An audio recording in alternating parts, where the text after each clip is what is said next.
guys, plan for today, changing battery on wall clock. That was easy. So kailangan nating mag-change ng battery sa wall clock. So dito guys, hindi ka basta-basta pwedeng gumamit ng ladder if you don't have a proper training. See? So we have a proper training to use the ladder.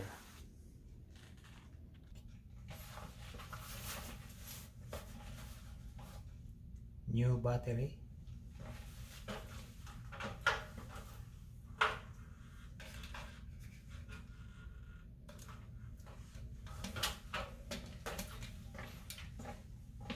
Battery old and new.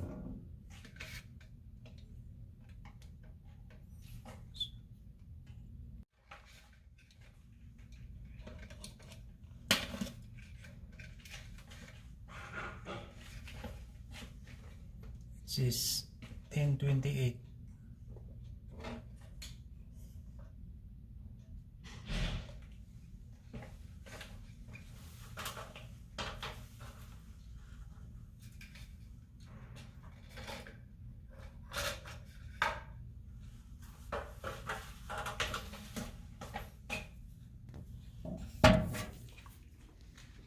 So 10:28 AM Thursday,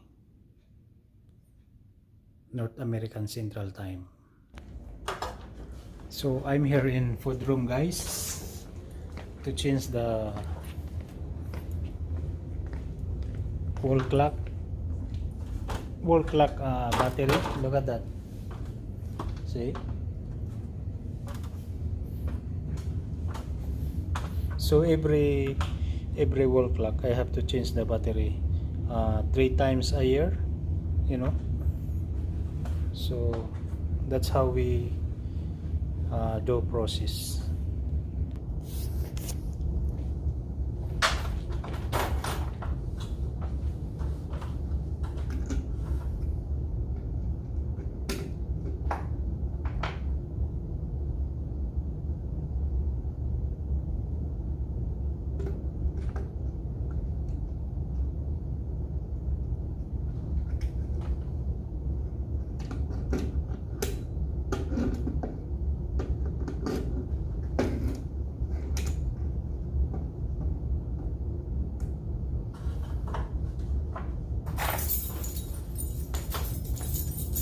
So it's done. Let's go the other room.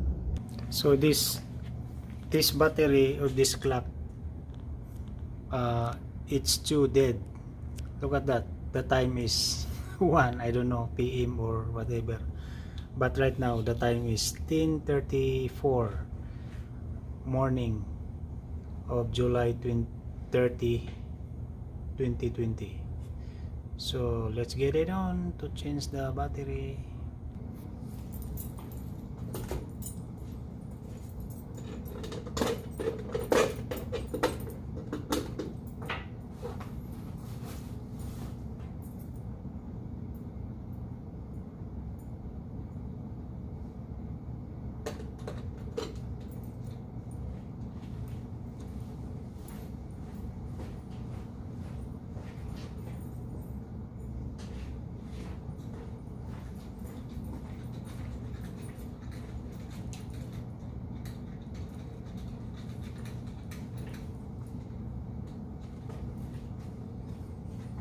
So guys, if you change the battery and set the time, you have to turn the long hand into counter, no, not counter, it's a clockwise turn, not counter, okay?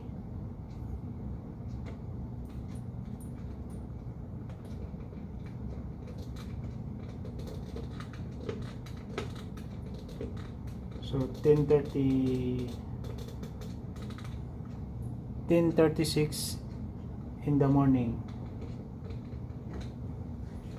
Okay.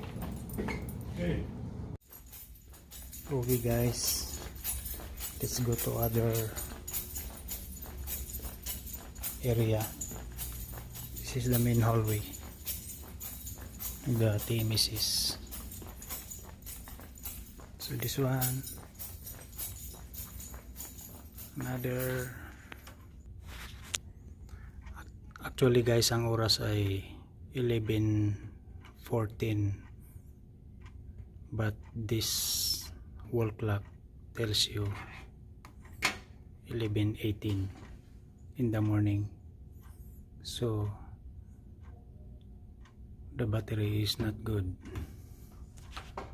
So it's done.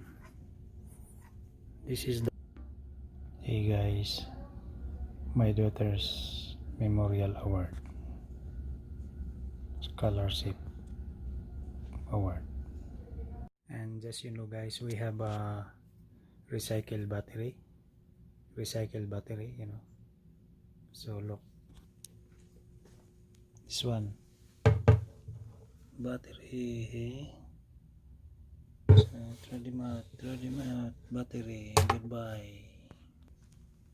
Here's another bad battery. Goodbye, battery. So I have to grab a new one, new extra battery, because every classroom I have to change the battery. Anyway guys, my work is done for today, Thursday, July 30, 2020. To all my viewers and my subscribers and those who are not subscribed yet on my YouTube channel, please don't forget to subscribe Kiko YouTube TV. Thank you so much, and don't please subscribe my daughter's YouTube channel, Binay Peace, her YouTube channel. Thank you. Have a safe everyone.